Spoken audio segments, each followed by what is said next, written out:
नमस्कार दोस्तों, स्वागत है आपका अपने ही चैनल एनालिसिस वाला पे। तो आज है आपका 14 जून का जो आपका सेकेंड शिफ्ट का एसएससी एमटीएस का जो एग्ज़ाम था वो समाप्त हो चुका है। तो आज की इस वीडियो में हम 14 जून सेकेंड शिफ्ट के क्वेश्चन को डिस्कस करेंगे। तो चलिए शुरू करते हैं आज का हमारा जो वीडियो है।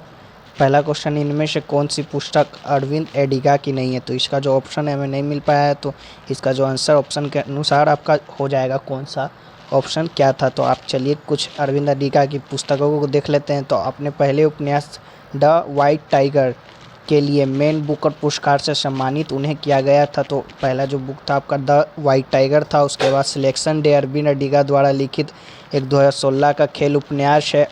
और एडिगा की दूसरी पुस्तक बिटवीन द असैसिनेशंस है। तीसरी प्रकाशित पुस्तक आपका लास्ट मैन इन टावर है, सिलेक्शन डे।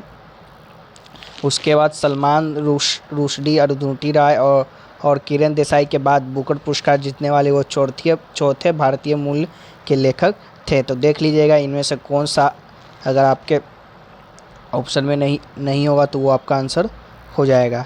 चलिए अगला आया था आपका, ओलंपिक में भारत ने कितने ब्रॉन्ज मेडल जीते हैं? शायद ये क्वेश्चन था। तो देख लीजिएगा क्वेश्चन कंफर्म नहीं है कि इससे ओलंपिक से आपका क्या क्वेश्चन था। तो ये भी क्वेश्चन था।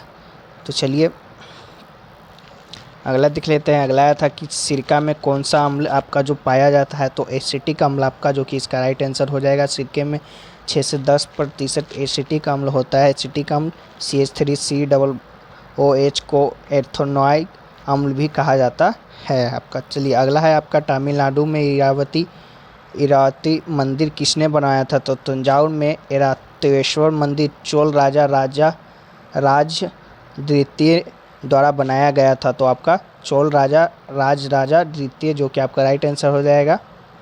चलिए अगला है आपका, अगला प्रश्न आया था कि मौर्य साम्राज्य का सबसे दक्षिणतम छोर कौन सा है आपका? ये क्वेश्चन था एक।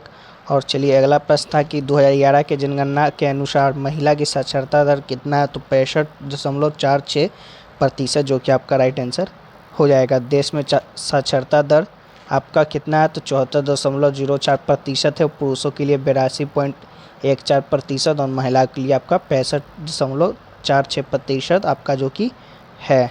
चलिए अगला प्रश्न आया था कि किताब उल हिंद पुस्तक किसके द्वारा लिखी गई है? तो अल-बरूनी जो कि आपका राइट आंसर हो जाएगा। अल-बरूनी के द्वारा आपका जो कि किताब उल हिंद पुस्तक लिखी गई है। चलिए अगला प्रश्न आया था कि ए दिल है मुश्किल गाना किसने गाया है? तो ए दिल है मुश्किल गाना 28 अक्टूबर 2016 को दुनिया भर में दिवाली के त्यौहार के मौके पर जो कि रिलीज हुआ था। प्रीतम द्वारा रचित फिल्म का साउंड ट्रैक एक त्वरित ब्लॉकबस्टर था। इस प्रकार अमिताभ भट्टाचार्य द्वारा लिखे गए गीत और अरिजीत सिंह द्वारा गाए गीतों के साथ इसके प्रचार को बढ़ावा दिया गया है। तो आपका अरिजीत सिंह आपका राइट आंसर हो जाएगा जिन्होंने गाया है। अगला आया था कि आपका कि कृष्णा नदी भारत के किस राज्य से होकर गुजरती है? तो महाराष्ट्र, कर्नाटक, तेलंगाना और आंध्र प्रदेश जो कि आपका ऑप्शन में था। तो कृष्णा नदी का जो उद्गम है आपका महाराष्ट्र राज्य में महाबलेश्वर के पास पश्चिमी घाट में होता है। कृष्णा नदी महाराष्ट्र, कर्नाटक और तेलंगाना और आंध्र प्रदेश से होकर जो कि आपका बहती है। तो देख लीजिएगा कौन सा ऑप्शन आपके ऑप्शन में था, कौन सा आपका ऑप्शन में था।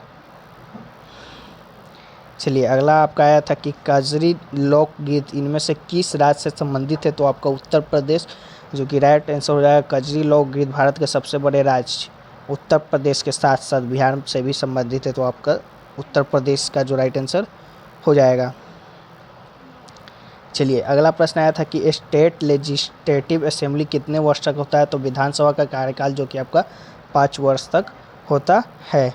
चलिए अगला प्रश्न आया था कि रेगुलेटिंग एक्ट किस वर्ष में पारित किया गया था? तो 1773 में आपका जो कि रेगुलेटिंग एक्ट ब्रिटिश संसद द्वारा ब्रिटिश ईस्ट इंडिया कंपनी के भारतीय क्षेत्रों मुक्त बंगाल के विनियमन के लिए कानून पारित किया गया था।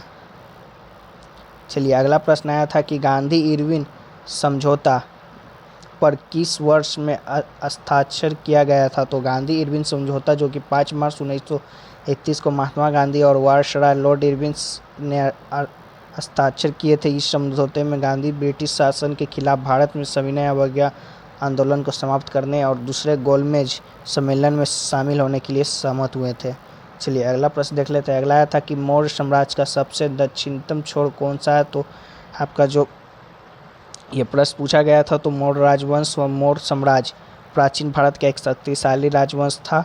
मौर्य राजवंश ने 137 वर्ष भारत में जो कि राज किया था। इसके स्थापना का श्रेय चंद्रगुप्त मौर्य और उसके मंत्री चाणक्य को दिया जाता है। यह साम्राज्य पूर्व में मगध राज्य में गंगा नदी मैदानों से शुरू होता है जो कि आज बिहार और बंगाल में है। इसकी राजधानी पाटलिपुत्रा आज के पटना शहर के पास ही थी। चलिए अगला प्रश्न आपका आया था कि एक था कि क्रिकेट में जब बॉल उड़कर बाउंड्री के पार जाती है तो उसे क्या आपका कहा जाता है। तो बाउंड्री की ओर उससे आगे हिट की गई गेंद के 4 अंक होते हैं। यदि वह ज़मीन को छूती है और फिर सीमा तक पहुंचती है तो 6 अंक, वह हवा के माध्यम से सीमा तक पहुंचती है तो आपका फ्लाई जो कि आपका छक्का कहा जाता है। तो 6 अंक जो कि 6 रन मिलता है। चलिए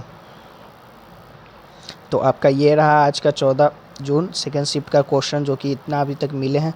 और अगर हमें और मिलते हैं तो हम इन्हें PDF में शामिल करके आपको इसका जो PDF है आपको रात तक तीनों शिफ्टों का PDF टेलीग्राम चैनल पे प्रोवाइड करा दिया जाएगा। तो वहाँ पर आप जाकर ज्वाइन हो जाइएगा वहाँ पर PDF लेने के लिए। तब तक मिलते हैं नेक्स्ट शिफ्ट की वीडियो में। तब तक के लिए जय हिंद जय भारत।